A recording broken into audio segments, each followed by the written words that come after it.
Aunty aunty happy marriage anniversary. Thank you.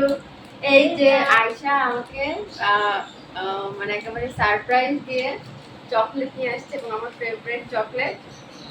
তুমি একটা নাও। আজকে আমার হচ্ছে ম্যারেজ অ্যানিভার্সারি, তো থ্যাংক ইউ আয়শা এত সুন্দর গিফট করার জন্য।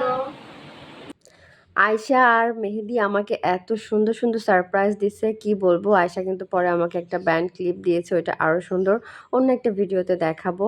তো আজকের দিনটা সবার কিন্তু হাজব্যান্ডের সাথেই ভালো যায়, বাট আমার ক্ষেত্রে উল্টা গেল, আমার হচ্ছে বাচ্চাদের সাথেই ভালো গেল। ওরা আমাকে এত সুন্দর সুন্দর গিফট করছে, কি বলবো। ধন্যবাদ দিয়ে ছোট করব না। আর আমার রোজ তো ওদের পেয়ে একেবারে আনন্দে আত্মহারা। আর আনন্দ তো পাবেই, রোজকে সবাই এত আদর করে যেটা বলার বাইরে। ছোট্ট একটা বাচ্চার মতন করে ওকে ট্রিট করে সবাই। আমার প্রত্যেকটা বিড়ালকেই সবাই অনেক ভালোবাসে। আর রোজকে আমি বলি আমার শাশুড়ির বান্ধবী। কেন বলি? এটা আমি আমার আম্মুকেও ফোনে বলি, কিন্তু কখনো দেখানোর সুযোগ হয়নি। এই যে হচ্ছে আমার শাশুড়ি যেখানে যাবে, যেই কাজটা করবে, রোজ কিন্তু পাশে পাশে থাকবে। এই যে উনি খাবার দিচ্ছে সব বিড়ালকে, রোজ আগে যে আলাদাভাবে আমার শাশুড়ির সাথে খাবে। ও কিন্তু যখন খাবার দেওয়া হয় বাড়িতে খুব কমই খায়, এবং আমার শাশুড়ি যদি কোনো ওয়াক্তে খাবার না দেয়, ও কিন্তু ওনাকে খোঁজাখুঁজি শুরু করে। তো আমি বলি হচ্ছে রোজ আমার শাশুড়ির বান্ধবী। তো খারাপ না, তাই না? ২ বান্ধবী এই যে একসাথে বসে বসে মজা করছে। বিষয়টি কিন্তু ভীষণ ইন্টারেস্টিং, তাই না? আর রোজ এত মিশুক, কি বলবো। কিন্তু রোজ আমার সাথে ওর এই ডিটাচ হওয়ার কারণটা ভিডিওতেই বলবো, দেখতে থাকুন। সালসা তো সেই ঘুম, একটু এসি চালাই দিলে হয় সে ঘুম। আর যখনই গরম লাগে আমার দিকে তাকায়, আমাকে আও এভাবে একটু করে ডেকে এসির দিকে তাকায় যে এসিটা ছেড়ে দাও, আমি ঠান্ডাতে ঘুমাবো। তো যাই হোক, ও আরামে ঘুম দিচ্ছে, ভাবলাম এই সুযোগে ওর বাচ্চাদেরকে একটু দেখাই। কারণ ওর বাচ্চাদের গায়ে হাত দিলে ও খুব রিঅ্যাক্ট করে। আমিও হাত দিতে পারি না। এসে চাটাচাটি শুরু করে দেয় বাচ্চাদেরকে। মানে মনে হয় যে আমি হাতে মনে হয় ভীষণ একটা ময়লা জিনিস ছিল যে বাচ্চাদেরকে ধরিয়ে দিয়েছে। তো এই ভিডিওতেই দেখবেন একটু পরে এসে ও কী করে। আর ওর নাম রেখেছি চেরি। এটা আমার রেখে দেওয়ার ইচ্ছা আছে। জানি না রাখতে পারবো কিনা, কারণ এত বিড়াল কীভাবে সব কিছু ম্যানেজ করবো। বাট চেরিকে আমার অনেক পছন্দ। ব্ল্যাক কালারের, আর আমার ভাইয়েরও খুব পছন্দ এই কালারের বিড়াল। তো ভাবতেছি যে একটা রেখেই দিব, আমাদেরও শখ পূরণ হয়ে যাবে, যেহেতু এই কালারের ক্যাট আমাদের বাসায় নাই। আর ক্যালিকো কিন্তু বেশ রেয়ার, অ্যাভেলেবেল কিন্তু দেখা যায় না। দেশি বিড়ালের ক্ষেত্রে দেখা যায়, বাট পার্সিয়ানের ক্ষেত্রে এটা কিন্তু খুব কমই বলা যায়। আমি খুব কম মানুষেরই দেখছি, বা আমার বাসায় এতগুলা বেবি হয়েছে, বাট এই একটাই কিন্তু ক্যালিকো হইছে। দেখা যাক কি হয়, শেষ পর্যন্ত রাখতে পারি কিনা। আর হোয়াইট কালারকে নিয়ে আমি খুবই আশাবাদী যে ওর যেন চোখটা ব্লু আইজ হয়।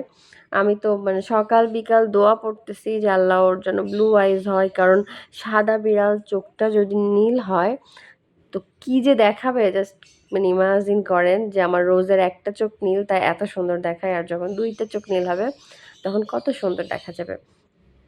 তো সালসা চলে আসছে, ওই যে ওর বাচ্চাদেরকে আমি ধরছি। ও কি আর বাইরে থাকে, এসে চাটাচাটি শুরু করছে। আর ওর খুব রাগ, ওই যে দেখেন ধরছি আও এরকম, মানে এমন একটা সাউন্ড করে, খুব মানে রাগ দেখায়। ওর সাইজে ছোট হলে কি হবে, রাগটা কিন্তু অনেক বড়। সালসা আর আমাকে ধরে থাকতে দিবে না, ওই যে চাটাচাটি চাটাচাটি। মনে হচ্ছে আমি কি যেন একটা ময়লা লাগাই দিছি। আমার হাতের ময়লার থেকে মনে হয় আর বাজে কিছুই নাই। এই যে চেটে সব পরিষ্কার করে দেবে। তো আমি এই ভয়তেই কিন্তু ধরি না।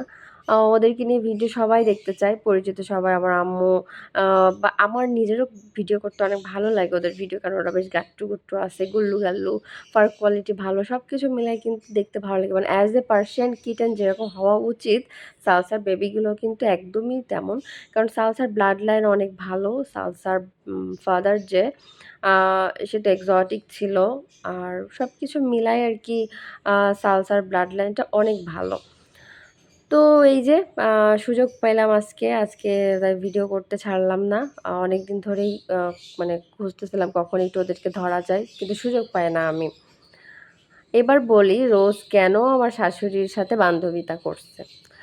রোজ এই রুমে আসতে পারে না, মানে আমি যেখানে থাকি সালসাকে নিয়ে ওখানে রোজ আসতে দেয় না, কারণ সালসা ওকে একেবারে তাড়ায় বের করে দেয়।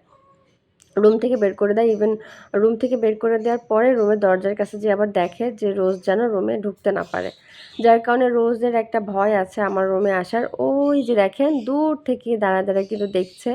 তো আমি যখন ওকে বললাম, "রোজ আসো, আসো, আসো" বারবার যখন ডাকতেছিলাম এই ভিডিওতে, তখন কিন্তু এই যে আমি বারবার ডাকতেছি কিন্তু এই সময়টাতে। তো এখন ও একটু রুমে আসার ট্রাই করবে।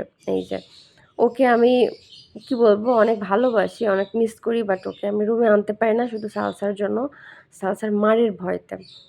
এখন সালসা ওই যে বাচ্চাদেরকে খাওয়াচ্ছে আর আমি ওকে ডাকলাম তাই একটু আসছে।